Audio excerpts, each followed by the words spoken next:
Kabar, berjumpa dalam edisi perdana untuk program Radio Sahabat Isoman. Ini adalah sebuah program untuk kita berbagi cerita optimis dari sahabat yang menjalani isolasi mandiri, karantina, penyintas dan pendonor plasma konvalesen. Dan terkait dengan hal ini, di Zoom saya sudah tersambung. Ada Ibu Meriana Chandra Kurniasari SPD MPD, Communication Facilitator dari ini datanya. Baik, kalau begitu saya coba langsung saja tanya ke beliau. Assalamualaikum Bu Mary. Waalaikumsalam warahmatullahi Masya wabarakatuh. Allah, luar biasa, cerah-cerah sekali begitu ya. Harus optimis gitu ya Bu Mary ya. Ya, harus optimis melihat sekarang ini banyaknya yang terkonfirmasi positif luar biasa. Jadi aktivitas itu tidak bisa untuk keluar rumah ya, dan sangat terbatas sekali, Mas. Ini juga tampak dari istilahnya itu air muka dari panjenengan ini juga bisa menambah imun bagi kita bahwasanya kita harus happy ya, nggak boleh terbebani, nggak boleh tertekan, apalagi informasi mengenai COVID itu kan banyak sekali di media massa, sosial media, baik itu yang memang resmi dari pemerintah atau yang hoax gitu ya, berseliweran. Ya, karena emang sekarang eranya digital ya, jadi Nji. orang bisa memberikan komentar itu dengan ya menurut versinya masing-masing Hmm. gitu ya, gitu. Jadi kalau saya ngobrol-ngobrol tentang COVID ini kan memang saya inget inget ketika bulan Desember kemarin ya, gitu ya, karena saya sempat juga terpapar COVID-19. Hmm. Tapi gejalanya ringan karena cuman flu saja gitu. Cuma flu saja waktu itu ya. Dan Ya, orang tidak cuman menyadari kalau ini sebenarnya COVID begitu. Baik, sebelum nanti kita ngobrol lebih jauh mengenai pengalaman, berarti bisa dikatakan Bu Mary ini lagi isoman atau penyintas? saya sudah penyintas Oh, Desember penyintas. kemarin ya, Alhamdulillah kalau begitu. sudah Desember kemarin sudah ini, dan awal awal Januari saya sudah terkonfirmasi negatif. Alhamdulillah. Baik, sebelum nanti kita ngobrol atau Bu Mary menyampaikan pengalaman-pengalamannya waktu itu ya, bagaimana mengalami COVID-19. Jadi ini juga untuk informasi. Ada loh sebagian masyarakat masih nggak percaya kalau COVID itu memang nyata, dikira konspirasi atau hal yang dibuat-buat begitu kok. Rasa-rasanya, halo, Anda selama ini ada di mana begitu. Kalau saya ingin ngomongnya begitu ke mereka yang nggak percaya. Baik, sedikit bercerita Bu Mary. Bu Mary bisa dijelaskan aktivitasnya apa ini Bu Mary?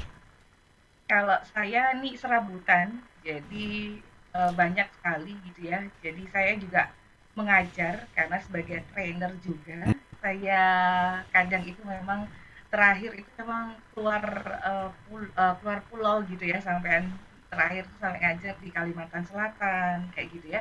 Jadi di berbagai, jadi waktu itu sudah ada pandemi Hmm. gitu, tapi tidak sebanyak sekarang gitu ya. Jadi setelah eh, ini masih boleh untuk keluar kota untuk ngajar dengan protokol kesehatan gitu ya. Jadi sempat ngajar-ngajar karena saya juga sebagai trainer juga, sebagai asesor juga, terus saya juga sebagai dosen. Jadi macam-macam, Mas. Wah, luar biasa ini. Saya juga punya sekolah broadcasting, Oh, penyiaran. begitu ya. Wah, Sudah ini 17 tahun. saya bisa jadi muridnya Bu Mary ini. 17 tahun ketika usia saya 23 tahun saya mendirikan sekolah broadcasting, karena waktu itu saya berpikir mau jadi penyiar itu kan ternyata tidak gampang gitu ya. Saya beberapa kali ditolak untuk tes menjadi seorang penyiar. Begitu Hmm. saya jadi seorang penyiar, akhirnya sebentar saya memutuskan untuk mendirikan sekolah penyiar. Hmm. Jadi bisa bermanfaat untuk teman-teman yang lain untuk berbagi ilmunya ketika menjadi seorang penyiar gitu. Ya, luar biasa. Ini kan kalau ilmu itu dipakai sendiri rasanya juga sayang begitu ya. Kita bisa bersedekah satu di antaranya dengan sedekah ilmu. Luar biasa. Serabutan tapi menghasilkan, itu yang penting. Baik, kalau kita boleh Saya dulu bercerita, JJ, monggo Bu Mary. saya dulu itu MC-nya di salah satu dinas gitu. Jadi nge-MC-in Bu Wali juga gitu kan selama 17 tahun juga gitu. Baik, MC termasuk protokoler gitu ya, acara-acara Ya, protokoler gitu ya. ya, heeh, bener.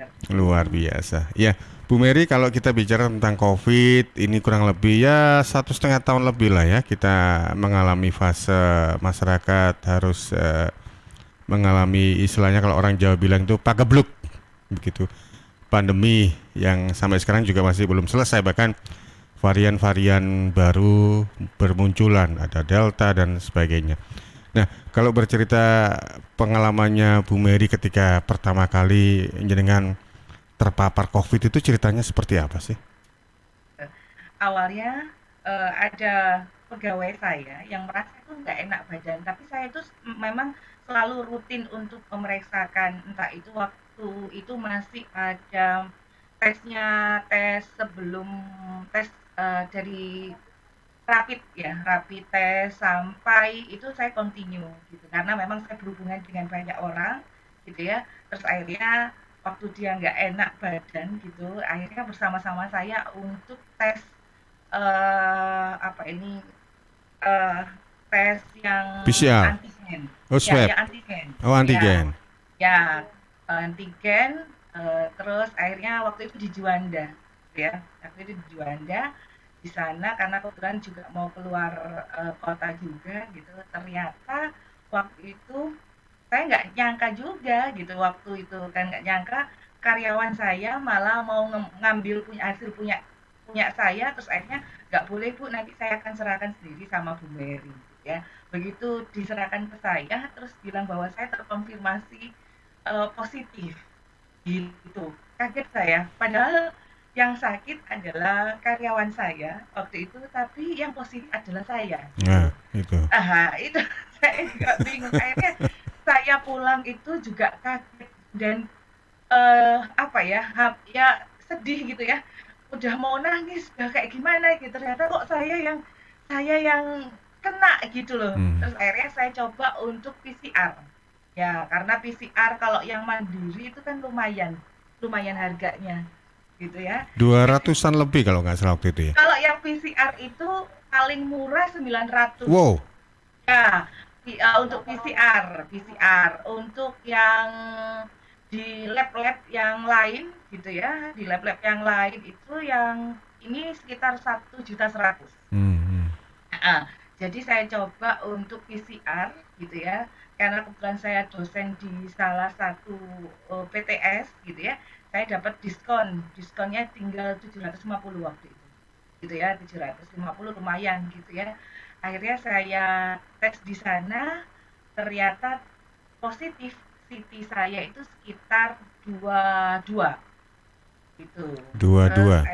ya lumayan rendah lah gitu ya. Terus akhirnya saya coba untuk katanya mbaknya yang di lab bu nggak usah ini nggak usah takut coba kalau mau konsultasi ke dokter silakan konsultasi di dokter di atas akhirnya saya ke dokter akhirnya dokternya juga bilang santai saja Bu Mary nggak apa-apa karena tidak ada gejala yang ini karena cuman Bu Mary cuman batuk saja batuk pun juga tidak yang kayak nemen banget gitu ya, Hmm. enggak gitu ya, cuman batuk-batuk ini aja. Jadi sarannya adalah waktu itu bilang sarannya adalah tetap di rumah saja. Habis itu minum obat kalau batuk ya juga minum obat batuk ya. Terus habis itu kalau minum vitamin yang biasanya cuman sekali harusnya pagi sama sore jadi 2 hari 2 kali 1 hari 2 kali itu aja terus itu aja makan yang enak yang banyak terus istirahat yang cukup ya pokoknya diseneng noh gitu kan mau nyanyi karaokean di rumah ya nggak apa-apa nyanyi-nyanyi pokoknya biar si imunnya bagus ya pokoknya dibuat gembira gitu Iya. di bulan gembira dan waktu itu saya kebetulan pas ada masalah gitu ada masalah yang sangat luar biasa berdampaknya pada diri saya gitu gitu ya jadi waktu itu saya harus menyelesaikan suatu masalah itu yang harusnya saya ketemu dengan orangnya, ternyata tidak bisa, karena saya tidak bisa keluar rumah gitu. Padahal saya kepinginnya masalah ini biar tidak berlanjut-lanjut gitu ya. Sehingga akhirnya down juga karena dapat ujian sama Allah yang sangat luar biasa gitu ya. Sampai down, sampai karena saya punya riwayat sesak nafas gitu. Saya punya riwayat asma gitu. Jadi saya juga takut waktu itu gitu. Berimbas nggak? Waktu itu sempat sesek juga, terus tekanan darah tinggi gitu ya. Saya kebetulan konsultasi sama teman-teman saya yang dokter itu dikasih obatnya juga direkomendasi obatnya beli ini beli ini gitu kan, terus dilihat tensimu berapa, tensi sendiri karena saya punya alat tensi di rumah, saya waktu itu 150 lebih waktu itu. Hmm. Sehingga cenderung tinggi gitu ya. Ini harus diturunkan, nggak boleh gitu ya. Dikontrol terus sama teman-teman saya. Jadi kontrol setiap hari dikontrol. Berapa tensimu, berapa inimu, jadi dikontrol sama teman-teman. Alhamdulillah karena memang punya banyak teman, akhirnya banyak teman juga yang perhatian ke kita sehingga banyak teman juga yang telepon ke saya juga sama saudara-saudara itu ya selalu call gitu ya, tanya kabarnya gimana, pokoknya harus sehat, pokoknya gitu selalu dukungan dari keluarga juga teman-teman. Alhamdulillah waktu itu sempat eh, hari ketiga itu kan penciuman saya sudah nggak ada mas. Hari ketiga itu penciuman saya nggak ada, jadi saya ketika mencium eh, apa ini ya, minyak kayu putih itu sudah nggak bisa. Sampai saya itu coba pakai parfum yang biasa saya pakai itu saya semprotkan ya, dan saya tidak bisa mencium sama sekali. Nafsu makan juga mulai menurun gitu ya. Terus akhirnya itu cuma berjalan 3 hari saja. Setelah 3 hari sudah mulai membaik, penciumannya membaik dan lain sebagainya. Sempat kepingin PCR sih waktu 7 hari setelah penciuman saya sudah kembali, cuman saya pikir-pikir aduh nunggu aja lah, nunggu 14 hari aja daripada nanti hasilnya negatif lagi masih gitu kan. Soalnya tesnya PCR juga lumayan gitu ya, lumayan, jadi saya tunggu sampai 14 hari baru saya tes lagi di lab, akhirnya positif, terus akhirnya negatif, terus setelah itu coba lagi beberapa hari dites lagi, hasilnya juga negatif, alhamdulillah baru bisa keluar. Baik, itu istilahnya cerita ketika sempat divonis penderita atau terpapar COVID-19. Kalau boleh tahu, waktu itu yang dites apa ketika jenengan melakukan tes rapid antigen itu ya? Karena sepanjang ini pengalaman saya juga pribadi gitu ya. Ketika saya ada liputan dan di situ ada tamu dari Jakarta di mana jurnalis harus tes, satu di antaranya pakai darah itu, suntikan apa itu yang kayak orang donor itu dites dulu. Kemudian di sisi lain saya juga pernah liputan di Unmu juga di Sidoarjo, waktu itu Genos, uap Eh, atau apa itu udara nafas yang dites. Nah, kalau yang jenengan waktu itu yang dites apa aja ini, Bu Mary? jadi kalau menurut sepengetahuan saya gitu ya, dulu kan memang dari rapid itu dari darah ya, dari darah. Sempat ikut juga beberapa kali. Itu kan cuman ngelihatnya bahwa dia sistem imunnya dia saja gitu ya. Sistem imunnya dia bagus apa apa tidak gitu ya. Terus akhirnya setelah itu sudah nggak dipakai lagi, adanya rapid antigen. Rapid antigen itu eh eh, rapid antigen ya. Rapid antigen itu diambilnya dari hidung atau salah satu Hmm. hidung atau tenggorokan. Waktu itu saya ditanyain ibu yang mana, mau yang hidung atau yang diambil dari mulutnya gitu ya. Saya minta yang di hidung. Tapi kalau yang swab itu, yang mahal itu, swab itu dari dua-duanya. Diambilnya sampelnya itu dari hidung dan juga dari mulut. Dari mulut. Ya, jadi itu yang lebih efektif, yang benar-benar gitu kan, karena belum tentu juga kak, teman saya itu rapid antigennya negatif ya, negatif negatif tapi PCR itu kan, PCR itu yang efektif gitu ya, PCR-nya malah positif. Hmm. Iya, iya, iya. Jadi tes yang lebih komprehensif yang PCR itu gitu dia. Iya, PCR itu. Tapi memang PCR mahal. Kalau yang rapid antigen itu kan murah ya sekarang ya. Hmm. Ada 100, cuman 100 sekian gitu. Nah, 100 ya 130, 110 kayak begitu. Tapi kalau PCR mahal, Mas. Kalau PCR itu ya Merogoh kocek lebih kayak dalam ini. iya, iya mahal banget. Kalau Sekarang Genas itu mungkin sekitar 40 ribuan gitu iya, yang saya tahu oh, ya. kalau sekarang PCR itu mungkin paling murah ya 900.000 Iya, itu lebih di komprehensif. rumah sakit iya, tapi hasilnya udah pasti gitu. Iya, lebih lebih akurat begitu ya. Baik, Ya, lebih Bu akurat. Mary kalau boleh dibilang ketika saya juga baca-baca di media dan juga melihat lingkungan sekitar ketika awal-awal pandemi itu kan orang yang terpapar COVID itu seolah-olah kayak aib gitu ya.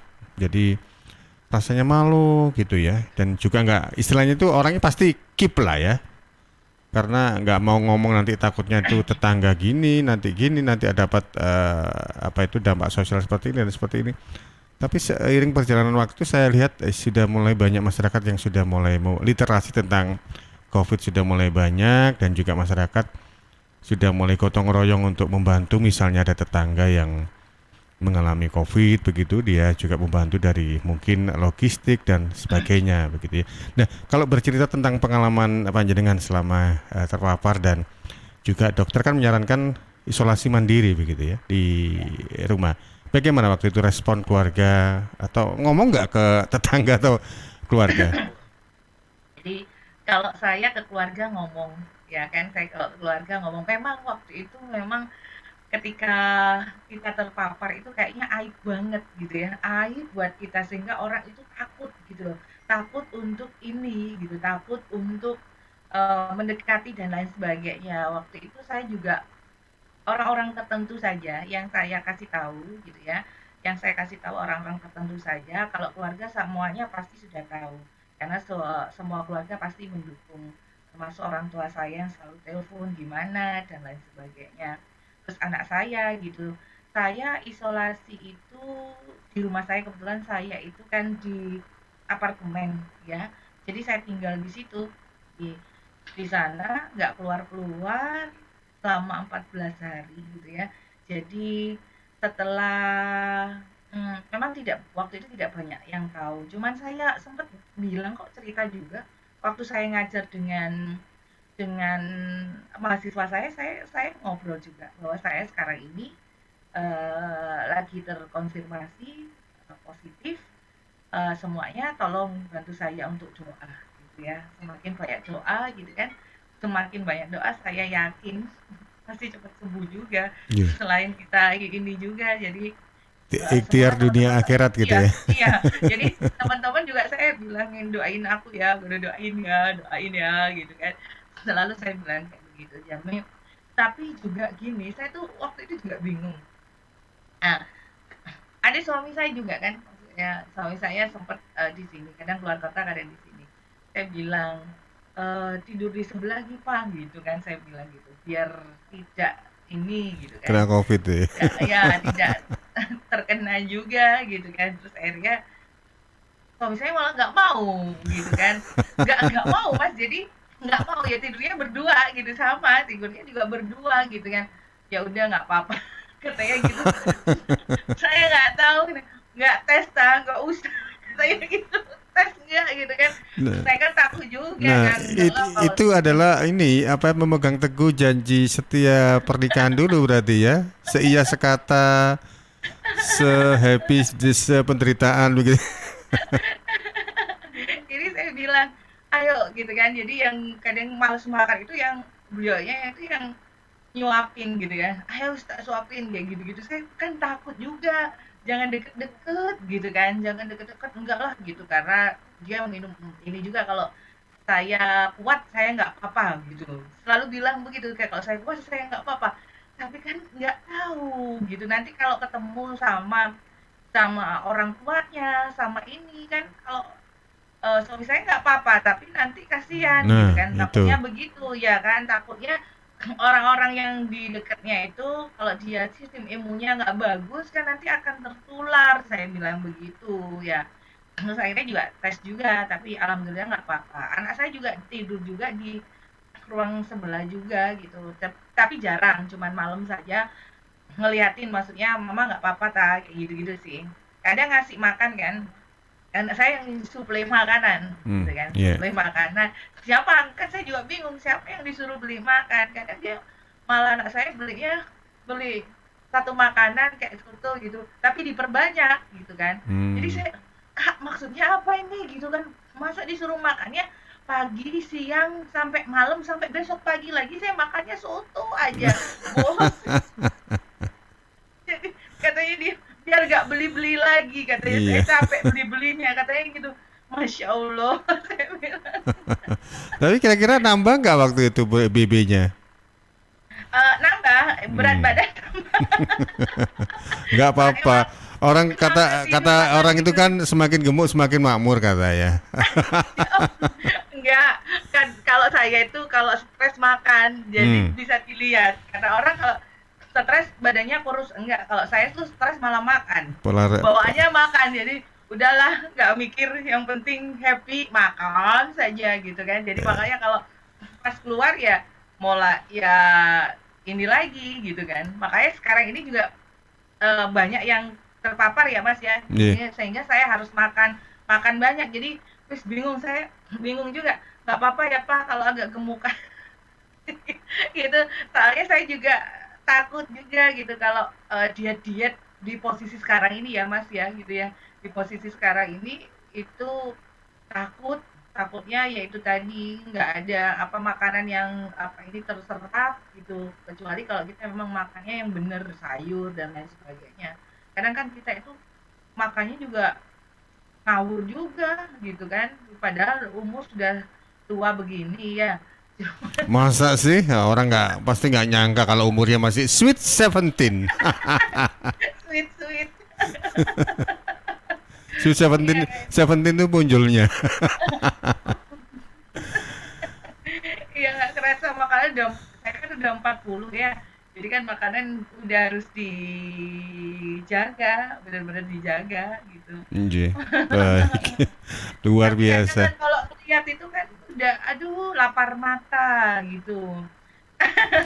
Satu hal yang bisa, ya kalau saya kurang lebih setengah jam ini ngobrol sama Bu Mary gitu, hal yang kita bisa tarik adalah apapun keadaannya kita bawa happy aja gitu ya. Jadi ini kan mungkin satu di antara upaya kita untuk meningkatkan imun meskipun kita lagi terpapar COVID. Tapi alhamdulillah jenengan kan sudah negatif sejak Januari Januari 2021 ya. gitu ya. Tapi Berarti jenengan kalau sudah, sempat sekarang vaksin nggak kemarin? Ikut vaksin nggak? sudah, saya sudah 2 kali Dua kali vaksin vaksinnya, ya. sudah, alhamdulillah sudah Wah, gitu. Tapi luar saya biasa. juga takut juga karena teman saya itu sudah vaksin, ya kan sudah pernah katanya sudah, kalau sudah pernah terpapar sistem imunnya sudah ini ya terbentuk gitu ya. Terus akhirnya sudah vaksin juga, kemarin terpapar lagi. Saya bingung juga.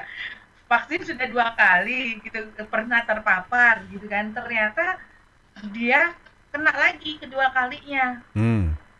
Makanya tetap tetap prokes itu tetap gitu. Berarti virus ini memang ini ya, bandel gitu ya. Nggak bisa sekali serang tapi harus bertubi-tubi nyerangnya nih. Iya, beneran, Mas. Jadi memang meskipun kita sudah vaksin, meskipun kita sudah pernah terpapar, tapi tetap waspada sama Hmm, virus yang ini betul. gitu ya. Tapi kadang orang-orang sekarang mungkin karena sudah merasa ini ya, di rumah terus kayak begitu sudah mulai mulai berontak ya. Hmm. Sudah mulai Mulai berontak untuk jenuh gitu keluar. ya. Hmm. Iya, jenuh, Mas. Apalagi saat ini saya ngelihat ke teman-teman yang biasanya nge-MC nggak bisa, ini kan sudah waktunya tapi tagihan harus berjalan gini. Ini curhatan hati jadi jadi Betul. udah bingung semuanya gitu kan. Semuanya bingung, kemarin bikin parodi-parodi juga gitu kan. Eh saya juga bingung. Ya samalah, semuanya mengalami hal yang sama gitu ya. Wah. Semuanya pasti mengalami hal yang sama. apalagi kayak kita-kita ini yang wirausaha gitu ya, mengandalkan tampil di panggung, tetapi sekarang panggungnya sudah tutup total gitu ya. Kalau ada peluang endorse, bolehlah harga bisa diatur gitu ya. Beneran Mas, beberapa pelatihan saya tuh cancel. Beberapa pelatihan saya tuh cancel. Kemarin ada yang di tanggal 5 cancel tanggal 27, 28 gitu ya. Dan kalau ini diperpanjang ya, kalau ini diperpanjang gitu ya, pasti cancel lagi. Nafasnya tambah sesak lagi nih ceritanya ini. Nah, tambah sesak lagi kan harus ini curhatan ibu-ibu gitu ya, curhatan ibu-ibu kan harus harus membayar pegawai dan lain sebagainya. Baik, luar biasa Bu Mary. Bu Mary, dari pengalaman yang sudah pernah jenengan tadi alami terpapar COVID, isoman, alhamdulillah akhirnya sudah negatif dan sembuh. Ini apa yang bisa di-share kepada sahabat-sahabat kita semua ini Bu Mary? Monggo. Eh, yang dapat di-share buat teman-teman semuanya pasti ya, kita harus melakukan prokes meskipun apapun itu. Entah udah vaksin, kadang kan orang sudah vaksin sudah merasa, oh sistem imunnya sudah terbentuk. Tetapi yang varian seperti ini, ya kan, itu bisa saja orang yang sudah terkonfirmasi, meskipun sudah COVID juga masih tetap terkonfirmasi. Intinya adalah teman-teman untuk menjaga ya itu tadi prokes itu tadi. Jadi jangan disepelekan semuanya ya gitu ya. Apalagi kadang masker dan lain sebagainya tetap ya harus jaga jarak, terus pakai masker, sering cuci tangan, jaga dari kerumunan juga mobilitas. Cuman ya itu tadi yang namanya orang tidak boleh mobilitas karena bekerja ya Mas ya itu sangat luar biasa. Jadi sama sih saya apa yang dirasakan oleh pemerintah juga bingung kan ya Mas ya. Harusnya apapun itu ya kalau memang bekerja ya tetaplah bekerja supaya tetap berhati-hati karena nantinya kita akan kembali ke keluarga. Jangan sampai ya kita itu bisa menularkan kepada keluarga kita yang di rumah. Itu saja. Nggih, baik. Terima kasih Bu Mary sudah berbagi pengalaman dan cerita dan juga untuk memotivasi kita baik kepada sahabat-sahabat kita yang lagi isoman tetap semangat begitu ya dan Iya, harus optimis dan juga untuk dan harus sahabat-sahabat kita ikhtiar. yang sehat kita nggak boleh abai loh terhadap protokol kesehatan karena COVID itu nyata. Ini satu di antaranya Bu Mary ini pernah mengalami. Tapi alhamdulillah sudah sembuh. Baik, terima kasih Bu Mary. Salam juga untuk keluarga, salam sehat selalu dan juga luar biasa bisa ngobrol dengan Bu Mary ini. Selamat pagi, assalamualaikum. Waalaikumsalam. Terima kasih, Mas.